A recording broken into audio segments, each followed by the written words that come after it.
दे तू डोळ्यांवर.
चित्रपती या सर्वांच्या वनात आढळले.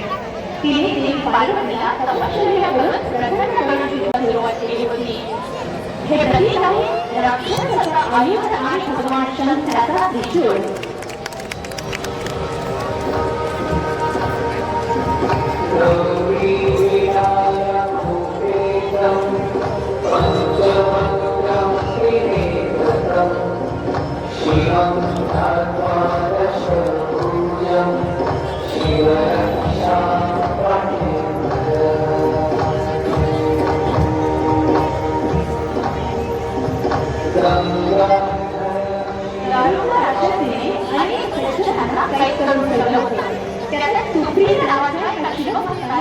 ओम नमः शिवाय केला आणि तेव्हा भगवान शंकर या दारुका वनात प्रकट झाले. त्यांनी सर्व उन्मत्त राक्षसांचा वध केला. शंकराच्या ज्योतिर्मय मूर्ती होती. पाताळातील नागांनी संरक्षण कवच निर्माण केले आणि म्हणून आपला आहे औंढा नागनाथ नागेश्वर. हे त्रिशूळ आहे आपल्या नागेश्वराचं प्रतीक.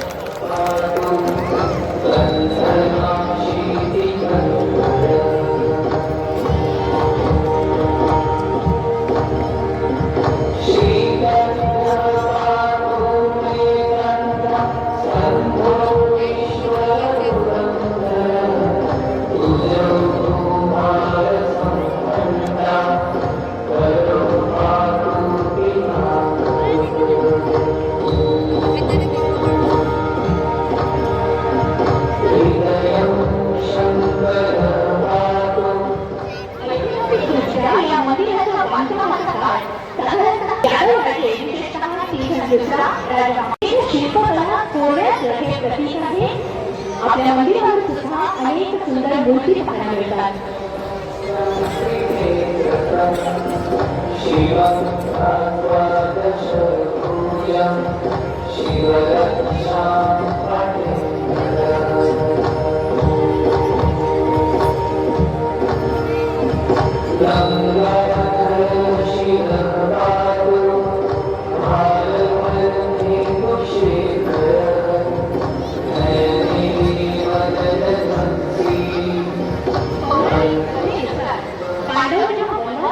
त्यांच्या जवळच्या गावी नियमितपणे एका सरोवरात जात असत आणि तिथे अभिषेक करत असत.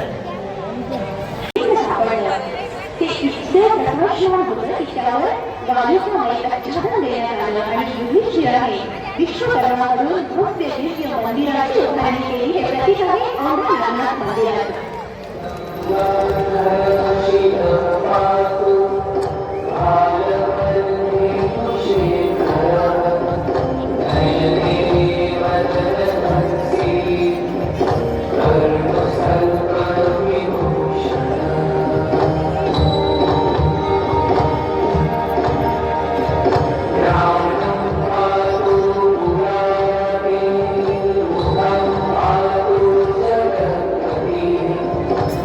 Amen. त्यामध्ये महाराष्ट्रातील शिवमंदिरांसाठी उल्लेख आहे. मराठा साम्राज्यात विशेषतः पुण्यश्लोक अहिल्याबाई होळकर यांच्या काळात अनेक मंदिरांचा जीर्णोद्धार करण्यात आला. त्यातच औंढ्याच्या मंदिराचा सुद्धा जीर्णोद्धार करण्यात आला. प्रामुख्याने मूळ मूर्तीचे संरक्षण व्हावे म्हणून मूळ मूर्ती गर्भगृहात सुरक्षित ठेवण्यात आली. अहिल्याबाई होळकर यांच्या कार्याला सलाम.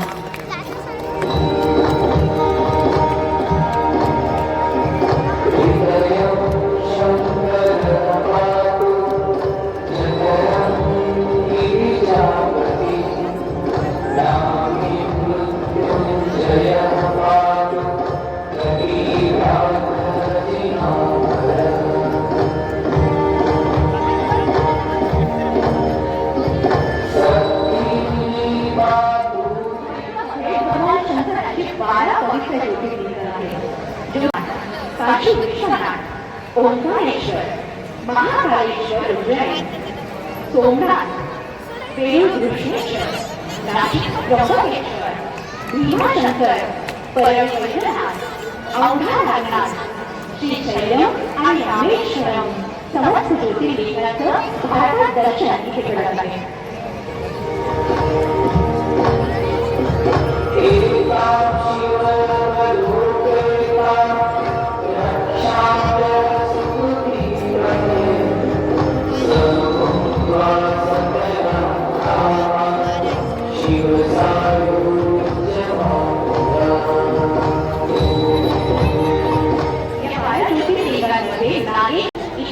उत्सव असतात आणि विशेषतः महाशिवरात्रीनिमित्त इथे रथयात्रा निघते.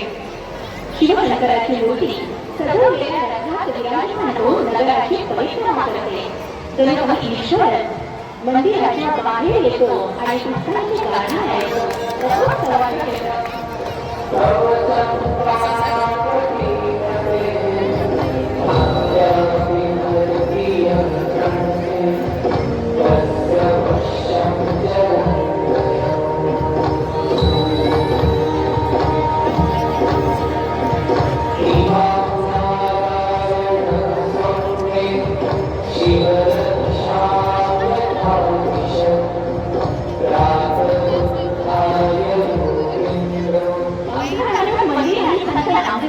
यांचा गहन संबंध आहे. कारण नामदेवांना त्यांचे गुरु विठोबा दत्त इथे भेटले. संत नामदेव या भक्त शिरोमणींचे जन्मस्थान आपल्याकडे नरसी येथे आहे. ही आपल्यासाठी अत्यंत आनंदाची, अभिमानाची बाब, भाग्याची बाब आहे.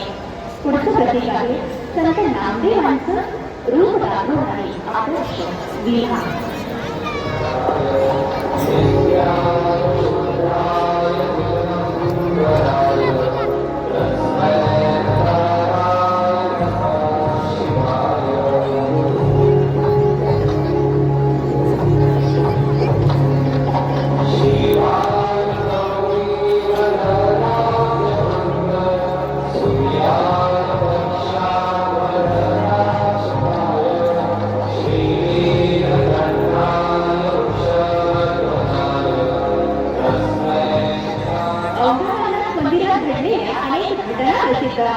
त्यात संत नामदेवांची एक प्रसिद्ध कथा आहे. ज्यामध्ये संत नामदेव मंदिराजवळ कीर्तन करत असताना त्यांना तिथून उठवण्यात आलं आणि मागच्या बाजूला बसण्यास सांगण्यात आलं. पण भक्तांच्या भक्तीमध्ये एवढी शक्ती होती की त्यांच्यासाठी त्यांचं कीर्तन ऐकण्यासाठी प्रत्यक्ष भगवंताने आपलं देऊळ फिरवलं. त्यामुळे देवळासाठी आपल्याला नंदी थोडासा बाजूला दिसतो. नामदेवांसाठी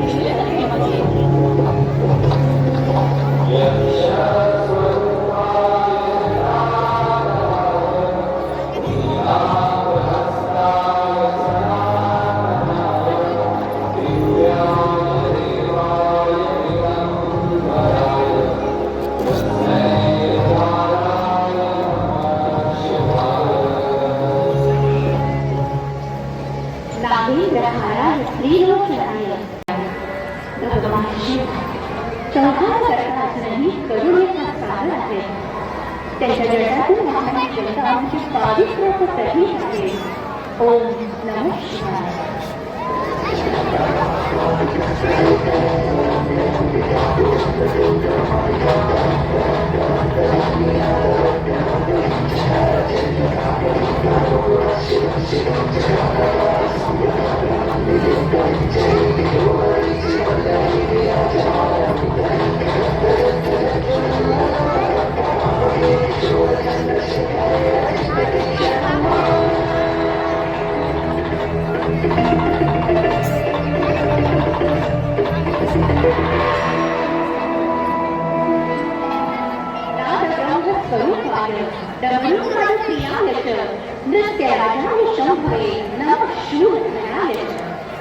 भगवान शिव यांच्या हातातील डमरू हे सृष्टीच्या नादाचे प्रतीक मानले जाते. शिव जेव्हा तांडव करतात तेव्हा डमरूच्या निनादातून विश्व निर्मिती झाली असं मानलं जातं. भगवान शिवशंकर यांचा पवित्र डमरू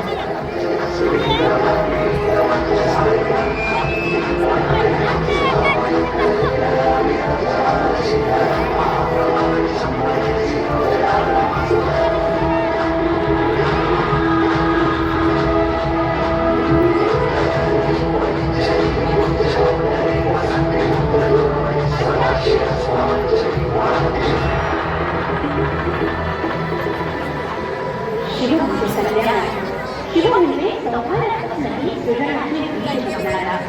त्याच्या जगातून वाहणारी गंगा, कपाळावरील चंद्र, गळ्यातील नाग आणि अंगावरचे भस्म हे सर्व जीवनातील साधेपणा, संयम आणि समत्व यांचं प्रतीक आहे. करचरणकृतं वाकायं कर्मजङ्गा श्रवणेन जङ्गा मानसं पापनाशं विहितं विहितं वा सर्वमेतत् क्षमस्व. जय करुणाचे श्री महादेव शंभो. आपल्या देवशेषामधून आपण महाशिवरात्रीची अविस्मरणीय अशी शिवगाथा रंगवली. यासाठी प्रयत्न करणाऱ्या असंख्य साधनांचे वैष्णव इथे सार्थक झाले आणि इथे एक अतिशांत सुंदर असा अनुभव आपल्याला मिळाला.